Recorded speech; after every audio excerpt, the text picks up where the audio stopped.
So America's a weird place, especially from what you might call an outsider's perspective, and as it just so happens to be with weird places, there's a lot of fascinating stuff going on over there across the pond, and one of my favorites is Ebonics. Now, in this particular subject matter, I'm not too familiar with like the racial politics of the US, aka whether or not you have to have a certain skin color in order to be allowed to talk about this, but I do know that I don't care. So if you don't know what Ebonics is, it's basically what you might call black vernacular, except taken up to 11 in most contexts. Some linguists also just use the two terms not interchangeably, but define Ebonics as being black vernacular. And now that I've explained it a little bit, you all know what I'm talking about, which kind of demonstrates that it does exist. Now, Ebonics as a field of scientific research in linguistics and anthropology is, quite controversial because, of course, America being America,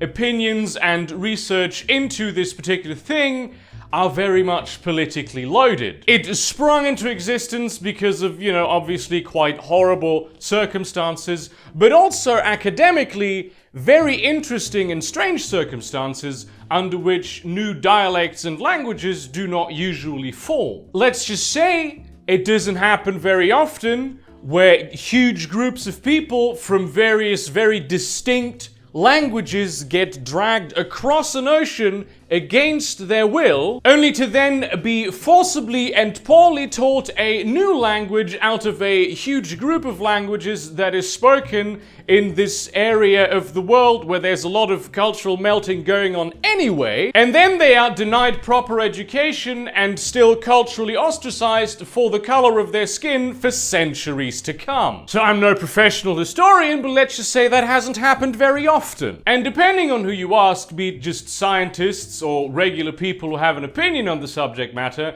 it will generally fall on the spectrum of yes, Ebonics is its own distinct language derived from, but also separate from English. So they have a new cultural identifier, a thing of their own to mark themselves by. Or at the other end of the spectrum, you will have people who will be horrified at even the suggestion that Ebonics might be the slightest bit more than an accent because they fear otherization by mainstream society. Which is a justified fear when you look at America. Ebonics is definitely distinct from what you might call high American English, in vocabulary, pronunciation, cadence, and rhythm, among other things. Sometimes it even has its own grammar, which is often just simplified English grammar.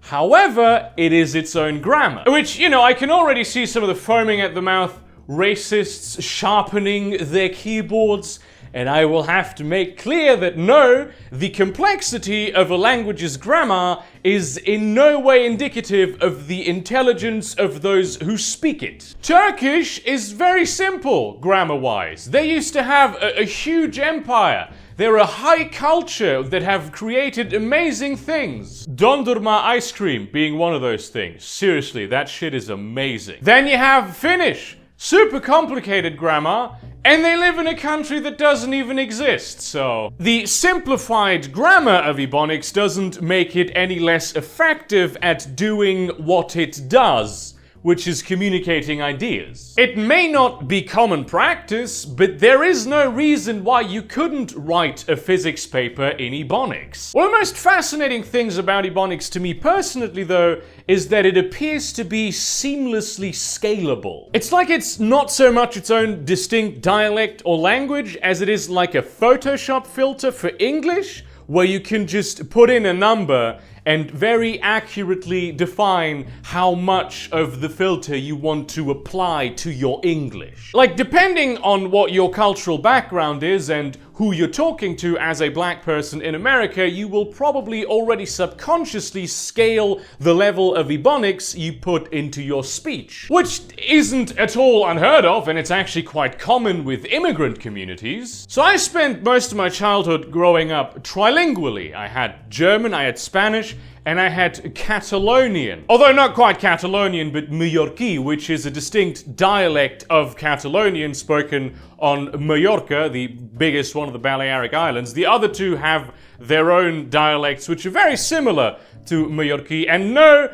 even though the people of the island would like it to be its own distinct language, it is not. And because of the people there being basically all bilingual and the languages being very well compatible, you will sometimes have phrases from the other language thrown into a conversation that is primarily in the one language. And this kind of stuff happens just organically. I saw it also a lot in Germany later when I went to like a majority immigrant school. A lot of the immigrant kids would just speak in German or their native language and throw in a few phrases from the other language and then just continue conversing as though they had just spoken the same language all along. The thing is that these languages have developed independently on a divergent path from the other language. They have sort of a common ancestor, if you want to put this in evolutionary terms. This isn't true for Ebonics, because Ebonics has only ever existed in the context of American English.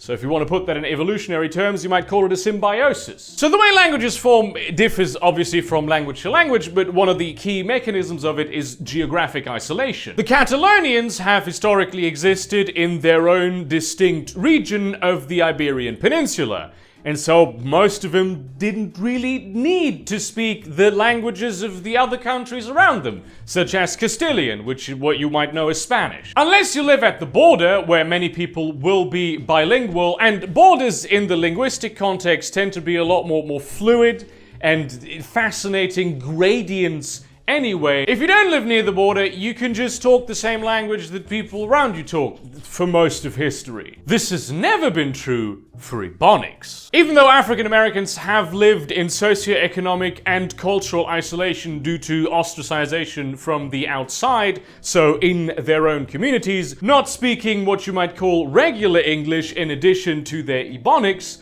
would put them at a massive disadvantage when dealing with people outside of their communities, which they had to do. And I say this in the past tense, it's still true. But at the same time, if you're a black person, people kind of expect you to sound black. This, I think, is the origin of the seamless scalability of Ebonics. It developed in the same geographic area as the language that it is scalable with, and there was a lot of linguistic exchange. However, it was kept separate and very much not equal. Which leads me to another very interesting point: the way that language breaks down barriers. So black people in, say, Los Angeles and black people in New York will speak a slightly different kind of Ebonics. But even though they're 4,000 kilometers away from each other, and there's a huge range of different accents in the middle between them, they actually speak quite similar. The two versions of Ebonics that they do speak are still virtually indistinguishable from each other to anyone who doesn't really know about the subject matter. And in the beginning, this probably was because of how couched Ebonics was in, like, American English. However,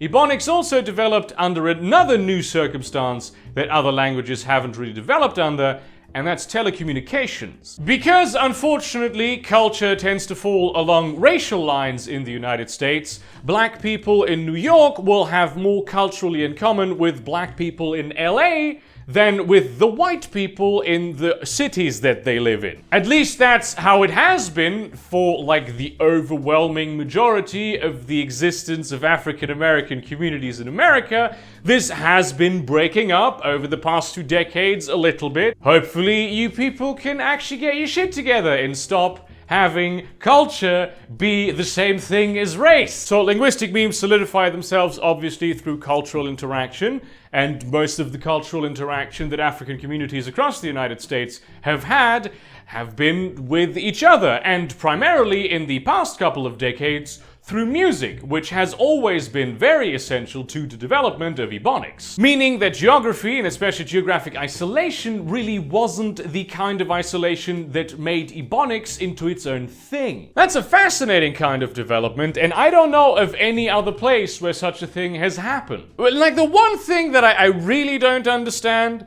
about Ebonics is that people look down on it? I get like the socioeconomic implications, I understand those on a rational level, which are, you know, still dumb, but prejudice and sense-making have rarely had a lot of correlation. But just that Americans as such, and even like most African Americans, don't take a certain sense of pride in this completely unique language that has developed in their midst. Instead, what I see is demands that black people learn proper English, which, just to point this out, anyone who doesn't speak Her Majesty's Received Pronunciation, which is like 5% of the population of the United Kingdom, is essentially just speaking colonial patois. And also, what the fuck? I can't think of a single large country in the entire world where they don't speak more than one language.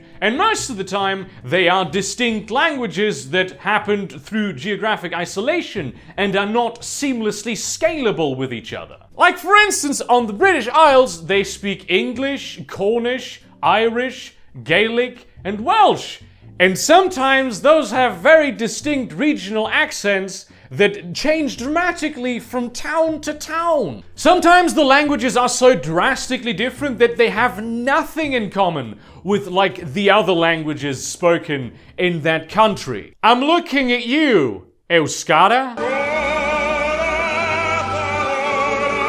Very often those languages will transcend national borders, like for instance Frisian, different dialects of which are spoken in Denmark, Germany, and the Netherlands. I mean, what's your obsession with like the pureness of America? Even if you discounted all of the non-white people in the United States, it would still be one of the most culturally diverse countries on the planet. Embrace what you have! Celebrate it! Build on it! Stop being cunts to each other all the time! In the news today, German man with a British accent defeats racism. Who would have known that it was so easy all along? Thank you very much for watching this video. I expect a lot of angry linguists in the comments because obviously academics are very intense when they get into discussions about stuff, which I think is actually very cool. Consider the caveat that ultimately I don't know what the fuck I'm talking about, which you should really consider for all of my videos. Like, comment, subscribe, share this